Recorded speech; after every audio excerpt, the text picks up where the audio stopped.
Todos encontraram?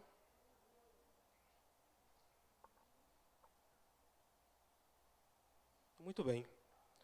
Então, carta de João, primeira carta, no capítulo 2, no versículo 15, que diz o seguinte: Não amem o mundo, nem o que nele há.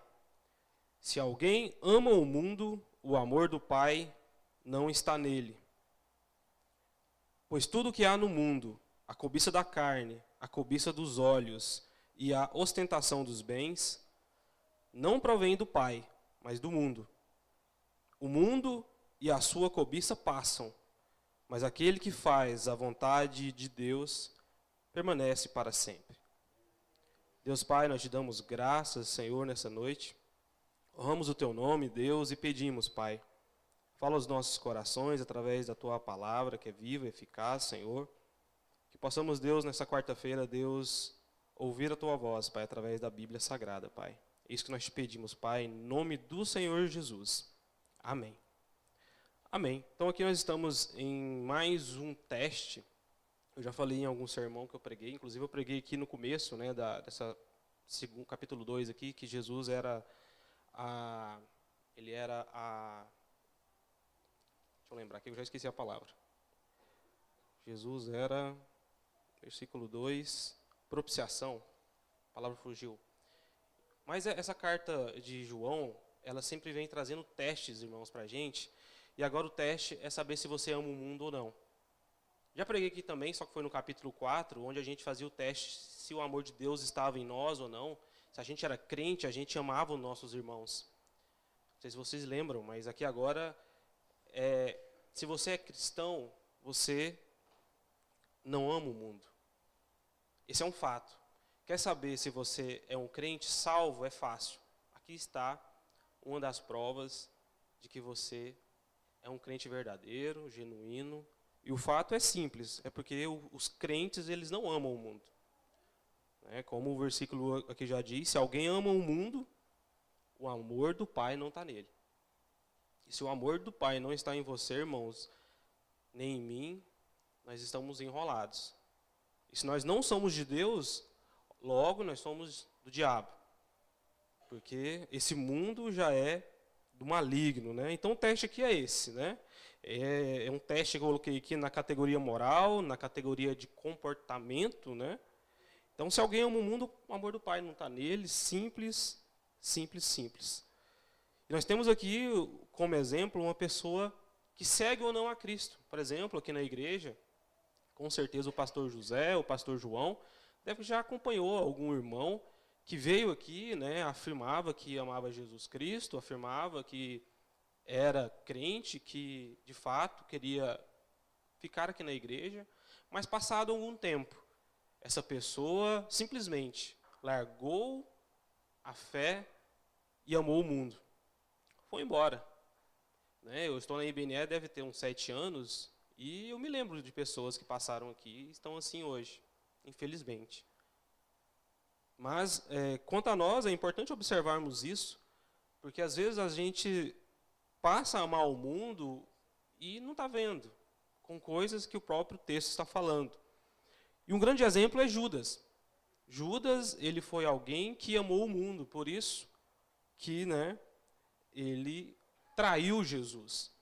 Isso é um alívio para nós, é um alívio, eu acho, que para os pastores também, porque se Judas, que foi discipulado, andou com Cristo, desviou, amou o mundo, foi embora, é menos doloroso, talvez, para um pastor, quando alguém vai embora, assim. Porque, se nem o próprio Cristo, que era o Deus encarnado, discipulando Judas, andando com Judas, ele amou o mundo da mesma forma. Mas o maior exemplo para mim, porque vocês sabem, Jesus não entra em comparação com ninguém, é o exemplo de Paulo. Paulo, na segunda carta para Timóteo, ali no final da sua carreira, ele escreve, e no capítulo 4 do 2 Timóteo, no versículo 10, ele fala assim, pois Demas, amando o presente século, amando este mundo, abandonou-me e foi para Tessalônica. Paulo também foi um dos grandes homens da Bíblia. E Demas andou com Paulo. Demas era um crente, irmãos, que com o tempo abandonou a sua fé, amou o mundo. Esse é um problema sério.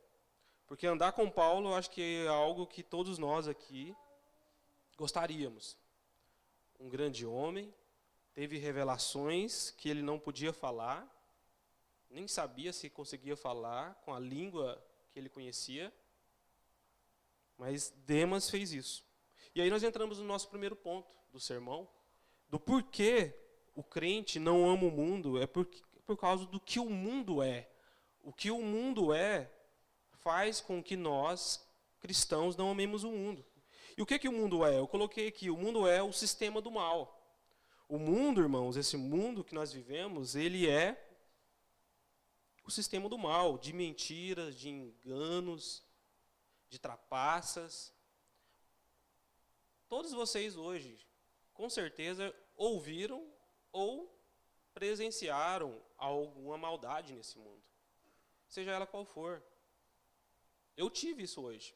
Vi uma pessoa que eu falei, essa pessoa precisa de Jesus. E olha que eu trabalho de home office. Mas mesmo assim, é só você olhar que você vai ver que existem pessoas que precisam de Jesus. Mas esse é o mundo. E Paulo fala em 2 Coríntios capítulo 10 uma coisa muito interessante. Ele fala assim, ó, destruímos argumentos e toda pretensão que levanta contra o conhecimento de Deus. O que Paulo está falando? O que é o mundo? O mundo é tudo aquilo que é contra Deus. O que é o mundo? O mundo é tudo aquilo que é contra Cristo. Então, por isso que ele está falando aqui em 2 Coríntios capítulo 10, versículo 5, que eles destroem os argumentos que se levantam contra o conhecimento de Deus. E o que ele faz? Ele constrói. Ele levanta cativo todo o pensamento para torná-lo obediente a Cristo. Esse mundo, irmãos, não adianta. Não adianta ser você direita ou esquerda. Esse mundo ele é anticristo. Não adianta se você é o que for. Esse mundo é anti-Deus. Você e eu, nós, cristãos genuínos, verdadeiros, nós não pertencemos a esse mundo. O nosso reino é o reino dos céus. A nossa política é o reino dos céus. Não é direita ou esquerda. Não é, irmãos. Infelizmente, ou felizmente, não é. Porque esse mundo é anticristo. É anti, irmão. Não tem como, né? E Tiago vem, sabe, fala uma coisa... É aquilo que eu falo. Tiago chega e mete o pé, irmãos, logo. Tiago, capítulo 4, versículo 4, ele começa assim, ó. Adúlteros. Seus vagabundos. Vocês não sabem que a amizade com o mundo é inimizade com Deus? Quem quer ser amigo do mundo faz-se inimigo de Deus. Porque não tem como você ser amigo do mundo e ser amigo de Deus ao mesmo tempo. E para quem Tiago está escrevendo? Para os judeus. Essa carta de Tiago é destinada aos judeus convertidos, é claro. E quem que eles eram no Antigo Testamento? Ele era o povo que traía Deus. Várias e várias vezes, né? Você já viu na história, Israel traindo Deus. Chega ao ponto de Deus falar para Oséias, olha, vai lá e casa com uma prostituta. Oséias vai lá e casa com uma prostituta. E aí o que ela faz? Ela trai ele. Aí Deus fala para ela, tá vendo? É assim que Israel faz comigo. E eu, particularmente, eu gosto muito de cantares. Eu gosto muito, sabe, dessas coisas poéticas. Né? Eu sou do meu amado, o meu amado é meu. O meu amado está batendo na porta. E é assim que Deus está. Sempre esteve. Sabe, nós somos a noiva desse Cristo maravilhoso. E a noiva adúltera, ela ama o mundo. A noiva adúltera, ela não ama Cristo, ela ama o mundo. Então, nós não podemos, irmãos, amar o mundo por causa do que ele é.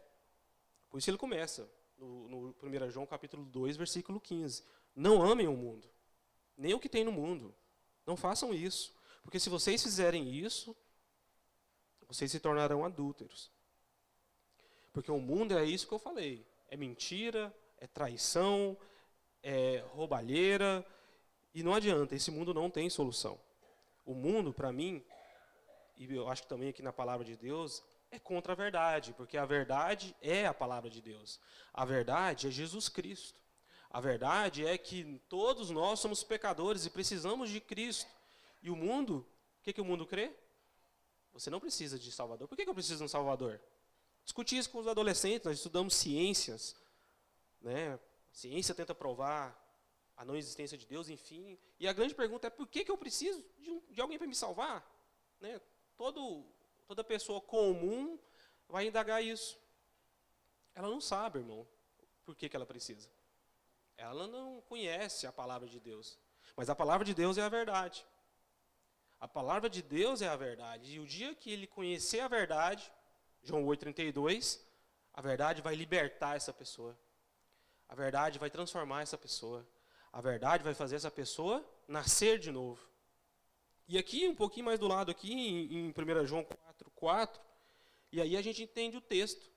Olha, amados, não creia em qualquer espírito, mas examinem os espíritos para ver se eles procedem de Deus, porque muitos falsos profetas têm saído pelo mundo. Olha que é fácil entender o texto quando você está lendo ele no próprio contexto. O que é o anticristo? É o mundo. É um mundo que é contra Deus, é anti-Deus, anticristo. Então não faça isso. Versículo 2. Vocês podem reconhecer o Espírito de Deus deste modo. Todo espírito que confessa que Jesus Cristo veio em carne procede de Deus. Versículo 3. Mas todo espírito que não confessa Jesus não procede de Deus. Esse é o espírito do anticristo. O que é o anticristo, então? É o mundo que é contra Deus. São as pessoas que estão no mundo e pregam contra Deus. Que Jesus não é Deus, que Jesus não é o Salvador, que Jesus não é o Senhor, que Deus não existe, que Deus, tudo que é contra a verdade, é isso que nós entendemos como anticristo.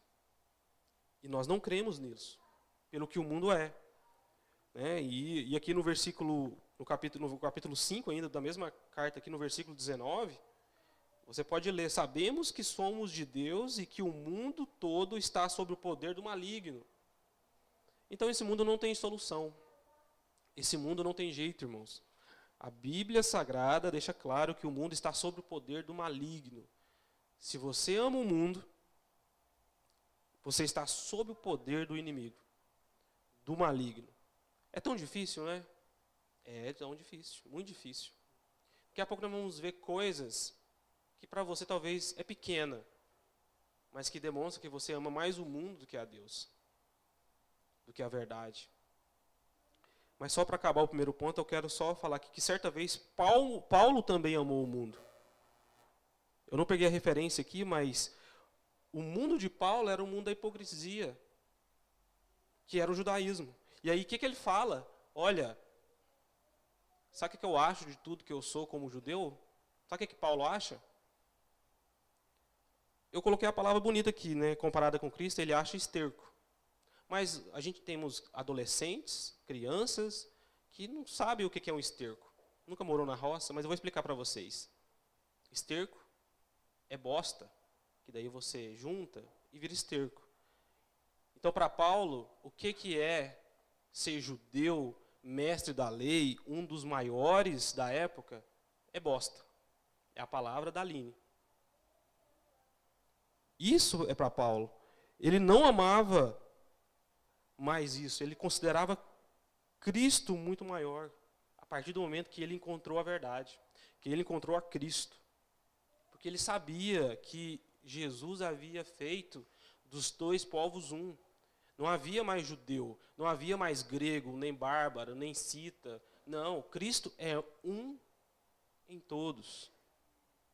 Então, o que eu sou, o que eu era, pouco se me dá, Paulo está falando. Eu quero é ser um cristão. Eu quero é viver na verdade. Eu quero é isso. E o crente não ama o mundo pelo que ele é, porque ele é o engano. Segundo ponto, não amamos o mundo por causa de quem nós somos. E quem que nós somos? Quem que você é? Se você olhar aqui um pouquinho antes, no versículo 12 e 14, ele vai falar assim, ó, filhinhos. No 12 ele começa com filhinhos, E no 14 também, você é filho de Deus, irmãos. Quem é você? Você é filho de Deus. Eu sou filho de Deus. Você não é simplesmente alguém que está jogado às traças. Agora eu estou aqui, pairando aqui na IBNE. Não. Deus é mais na sua vida do que isso. Você agora tem um pai. Você é filha de Deus, filho de Deus. E não mais filho do inimigo, né? E por que nós não amamos o mundo então, Fábio? Porque conhecemos o Pai. Porque a palavra de Deus, ela é forte em nossas vidas. Em nós, porque estamos progredindo na direção de Deus. Todo filho, ele cresce aprendendo com o seu pai. Ele vai progredir. Ele não ama o mundo porque ele sabe agora quem que ele é. E quantas bênçãos que ele vai ter nesse caminho da verdade. Quantas bênçãos que agora ele vai ter longe do caminho que ele andava. Por isso que o crente procura um relacionamento profundo e um relacionamento íntimo. Pergunta para você mesmo. Qual a última vez que você leu a palavra de Deus na sua casa, sem ser aqui na igreja, que você falou assim, não, eu vou parar aqui agora, eu vou meditar 3 minutos. Se você faz isso, você está de parabéns. Já é um começo. Mas muitos irmãos não param para meditar na palavra que lê nem 1 minuto. Faz a leitura bíblica, amém. Vem para o culto, amém. A gente precisa meditar. Porque nós somos agora filhos de Deus, nós precisamos progredir em rumo a Cristo, ao nosso Pai. Eu coloquei aqui uma coisa muito interessante, é que quem abandona Deus pelo mundo é porque não consegue viver na verdade. Quem abandona Deus, irmãos, pelo mundo não consegue viver na verdade. Por que essa pessoa não consegue viver na verdade? Porque ela é filha de Satanás. Infelizmente, ela não consegue permanecer. É chato, o culto, às vezes, para um não convertido, é enjoado, porque ele ainda está no processo, ele vai se converter.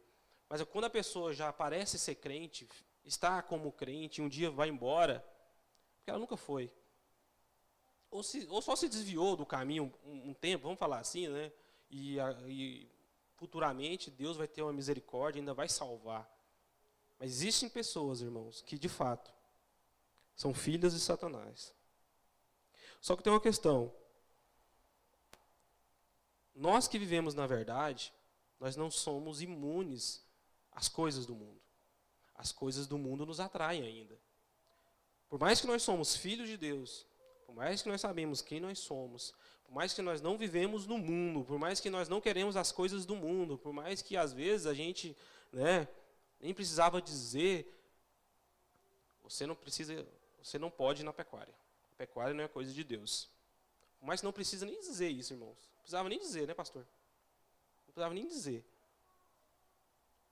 Mas talvez você sinta alguma tentação. Porque tem coisa no mundo que a gente sabe que nos tenta. Tem coisa no mundo que nos atrai. Então, não é que nós agora que somos filhos de Deus, que nós não amamos mais o mundo, que o mundo não é mundo e que pecado deixou de ser gostoso e bom. Não é isso que nós estamos falando. O mundo é sedutor. Só que nós temos, então, que tomar um certo cuidado de estar flertando com o mundo. O que é flertar com o mundo? É tipo assim, eu estou aqui, sou crente, estou fazendo minhas leituras, estou tranquilo, estou feliz, estou muito bem, obrigado. Aí tem determinada coisa na sua vida que você fala, só um pouquinho, vamos ver o que vai dar, deixa eu tentar. Aí você flerta com o mundo. Aí você vai lá e brinca com o pecado, com a coisa do mundo, com aquilo que você sabe que é errado. E eu acredito que todos nós aqui, um dia ou outro, fez isso. Porque nós somos pecadores ainda.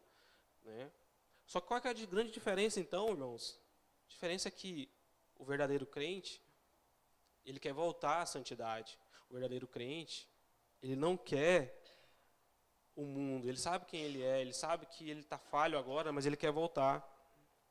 Mas a gente precisa tomar esse cuidado, para a gente não flertar com o mundo. Porque o mundo tem muita coisa.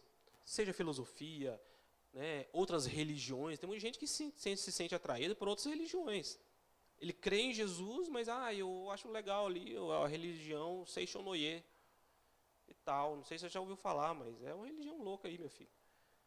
Tem gente que gosta, porque ela parece tipo aquele negócio que você relaxa. Esqueci o nome, mas não vem à mente agora, mas tipo, e a pessoa vai indo nas filosofias do mundo, vai flertando, fala, vou fazer isso aqui agora, isso aqui não tem nada, isso aqui também não tem nada, e vai indo, e vai indo. Quando a pessoa vê, ela nem crente é mais. Porque flertou tanto com o mundo que está desviado, né? Foi seduzida pelo mundo. Fábio, me dá mais um exemplo prático, então. Vamos lá. Primeiro exemplo. Qual livro você ama mais? Que livro que você ama mais? Se você ama qualquer livro mundano mais do que a Bíblia, você está flertando com o mundo. Né? Pergunta para você, só para você. Se você ama qualquer livro do mundo mais do que a palavra de Deus, você está flertando com isso. É um perigo. Cuidado. Se você ama mais uma música, uma canção do mundo, do que hinos, você está flertando com o mundo também. E olha que nós podemos reconhecer canções de pessoas que sabem fazer uma música boa. Né? Tem gente aí que é poeta, enfim. Né? Nós que nascemos no Goiás, no sertanejo, tem gente que faz umas músicas que são realmente uma história. Você pode gostar disso? Acho que pode. O pastor até citou aqui a Cabocla Teresa. A questão é você apreciar um trabalho digno.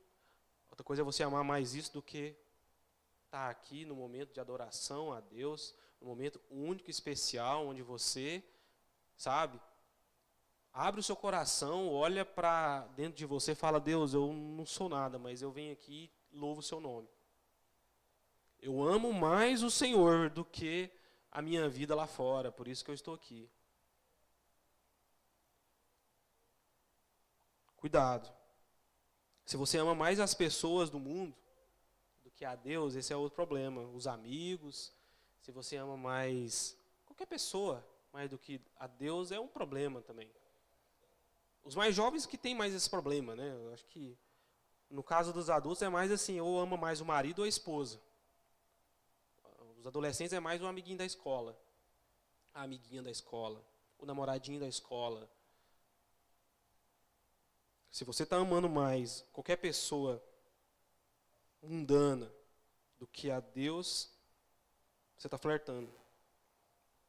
Se você ama qualquer atividade em detrimento de uma adoração a Deus, está flertando. Né? Eu mais o Iago, nós sofremos um perigo, Iago. Nós gostamos de academia. Eu agora sou fitness. Só que nós devemos ter o cuidado de não amar mais a academia, o prazer de fazer o exercício, né, de ficar fortinho, do que amar a pessoa de Cristo.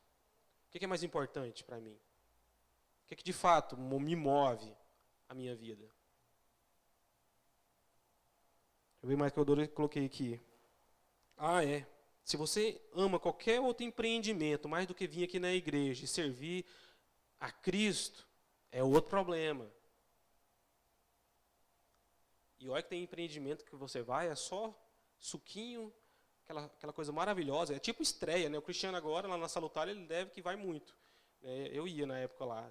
A empresa ia abrir, vem aqui na inauguração, já chega lá, só tem os pão de queijo, as coisas boas, o suquinho bom.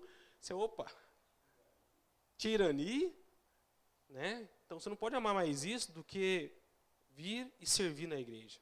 Servir não é fácil. Servir não é fácil. Mas nós colhemos fruto já aqui. Eu fiz o teste de dons na sala de adolescente, a maioria tem o dom de servir já. O que destacou foi isso. E o outro que destacou foi o dom de misericórdia. O dom de misericórdia é o dom da pessoa que não é dízimo, é a pessoa que dá dinheiro porque ela gosta disso. Ela quer ajudar a obra, ela vê um futuro ali. Então, sim, são frutos de dons que são trabalhados aqui na IBNE. Jesus seja louvado por isso. E se nós buscarmos, irmãos, qualquer recompensa mais do que muito bom, servo e fiel, também temos um problema. Porque no mundo nós recebemos tantos elogios. Rapaz, é fácil demais ser elogiado pelas meninas, né, rapaz? As moças pelos rapazes, você na sua empresa. Nossa, como você é um funcionário bom. Mas nós somos servos, irmãos. Estamos trabalhando isso na sala de adolescente agora. Trabalhar, a gente faz com o coração. E é para Deus. É com amor. Não interessa para quem a gente está fazendo. A gente faz o melhor. Seja quando a mamãe pede para lavar a vasilha em casa.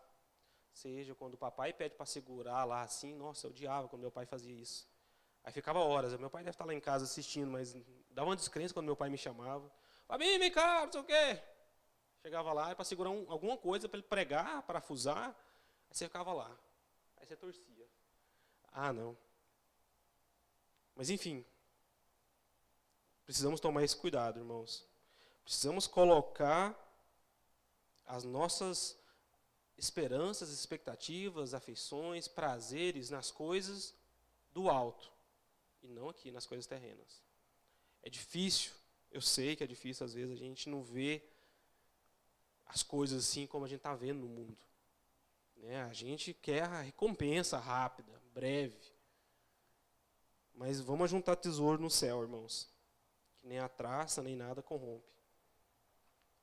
Em terceiro lugar, os crentes nós não amamos o mundo por causa do que o mundo faz. Se você olhar no versículo 16, pois tudo que há no mundo, a cobiça da carne, a cobiça dos olhos e a ostentação dos bens, não provém do Pai, mas do mundo.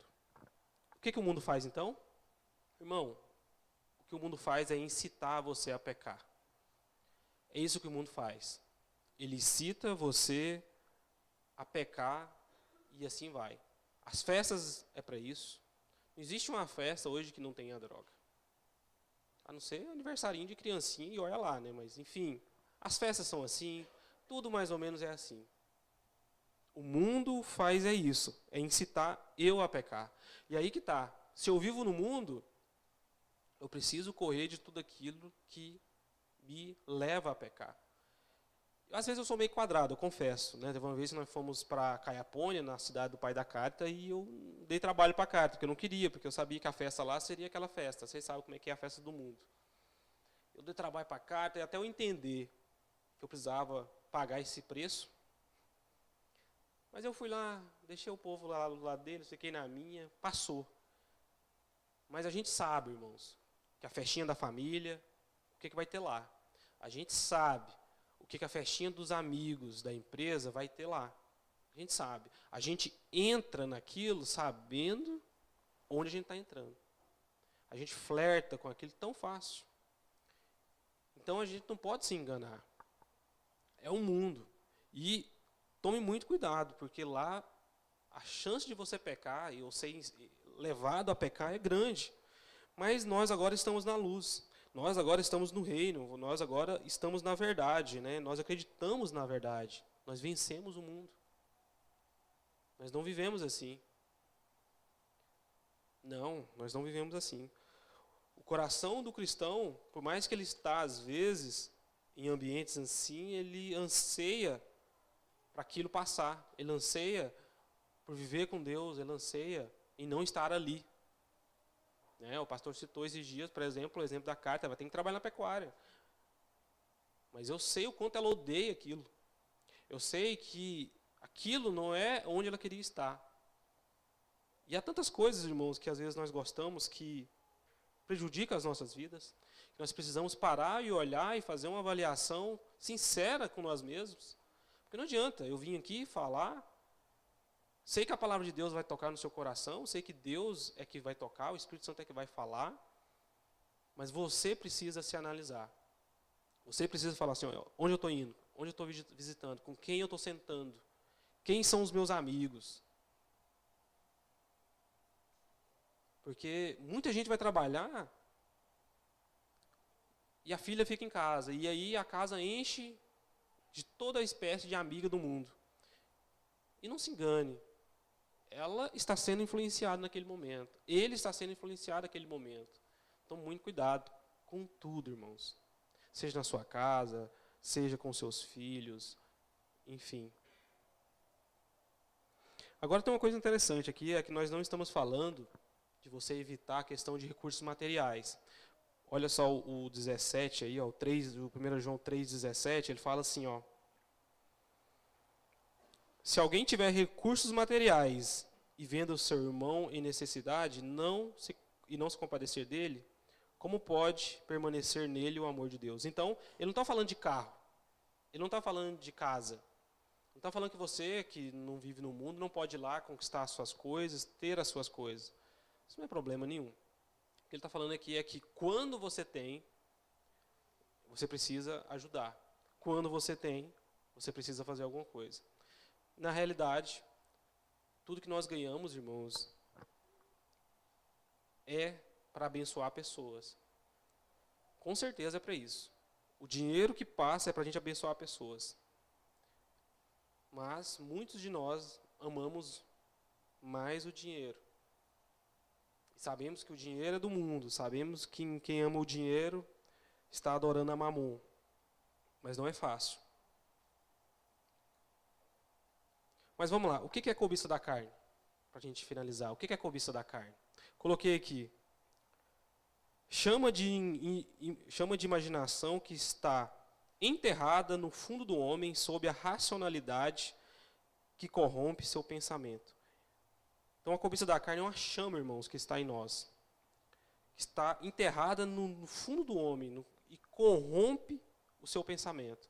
Então todo homem por natureza nasce filho de Adão, pecador, e tem essa cobiça da carne aqui dentro de si. E aí é onde está o problema. Porque quando você tem a cobiça da carne, é fácil pecar. Há uma chama, irmãos, em você que, sem Cristo mudar você, o seu destino é essa chama pegar cada vez mais fogo. O seu destino é os seus pensamentos serem corrompidos. O seu destino é você viver aquilo que o seu ventre quer que você viva. Sua carne fala assim, olha, eu vou pedir agora 2 Ray Burger, duplo cheddar. Aí você vai lá e pede. Isso é sua carne corrompendo você mesmo. Isso é um exemplo simples. Um exemplo bom é o seguinte. A pessoa faz um pudim, daquele de calda, sabe? Coloca lá na geladeira e coloca uma plaquinha assim, proibido. Rapaz, aí você abre a geladeira, você vê a palavra proibido, você já fica louco, eu quero comer esse negócio. Difícil, né? E olha que eu nem gosto muito de doce. Imagina se eu gostasse. Então é a carne nossa, irmão, que faz isso. Ele muda o nosso pensamento, a nossa racionalidade, sabe? Está entranhado em nós. E a segunda coisa é a cobiça dos olhos. O que é? É a visão sedutora do que você vê, algo por que vê. E aí, isso que você viu seduz você. E você deseja aquilo porque você viu aquilo. E aí leva a cobiça. E aí leva a todos os tipos de outros pecados. Porque quando você vê algo que você deseja, diz Tiago, você cobiça. Porque você não tem e vai fazer até guerra. Né? Tiago fala assim, olha, de onde vêm as guerras? Vem da cobiça dos olhos. Porque você não tem aquilo. Aí você faz guerra para conquistar aquilo. Essa é a cobiça dos olhos. Na minha opinião, é a pior de todas. Que é aqui onde nascem as guerras, irmãos. E aí nós temos a ostentação dos bens, a soberba da vida, ou o orgulho orgulhoso, mais no grego, que é o quê? Que é tudo que está por trás daquela arrogância que nós temos, aquilo que nós precisamos de uma alta realização, aquilo que você fala assim, eu quero porque eu quero, e eu preciso conseguir isso. Só que o engraçado é o seguinte, é que a cobiça dos olhos está no meio. Então é porque você vê, é que sua carne quer. é porque você vê, é que você quer ostentar os bens. Você já viu que nós usamos Instagram, por exemplo? O pessoal ostenta tudo lá. Música, carro, praia. E aí, você só vê porque você tem olho.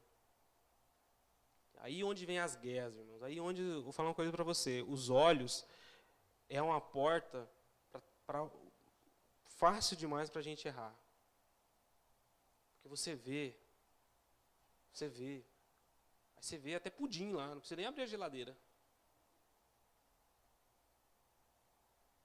Não é fácil, irmãos. Não é fácil. Por que então essas pessoas no mundo fazem isso tudo, Fábio? Simples. A gente acabou de ler. Elas nasceram pecadoras, corrompidas, e elas não sabem fazer outra coisa a não ser desse jeito. Porque não tem Jesus Cristo, como nós. Porque não tiveram o Espírito Santo derramado em seus corações, como nós. Por isso, elas vivem tudo aquilo que a carne delas pedem. Elas fazem tudo para conseguir aquilo. E aí, elas abrem as redes sociais e começam a ver as coisas, a cobiçar as coisas, a planejar coisas, a fazer guerra. Porque é isso que elas sabem fazer. É isso que o ser natural, humano, faz. É guerrear, é destruir, é buscar aquilo que ele quer porque ele quer. E aí a gente entra na ostentação dos bens. Ele quer um carro novo porque ele precisa ostentar, para que as outras pessoas vejam. É complicado, irmãozinho. Por isso que as pessoas fazem isso. E para terminar, nós não amamos o mundo por causa de onde ele está indo. E para onde que o mundo está indo? Versículo 17 aí do 1 João capítulo 2. O mundo e sua cobiça passam. Mas aquele que faz a vontade de Deus permanece para sempre. Passam. O mundo vai passar, irmãos. E a gente sabe para onde que o mundo vai. O mundo vai passar. Esse mundo que você conhece hoje, bacana, bom desse tanto, vai passar. Os cantores que você ama, vai passar. O time de futebol que você ama, vai passar.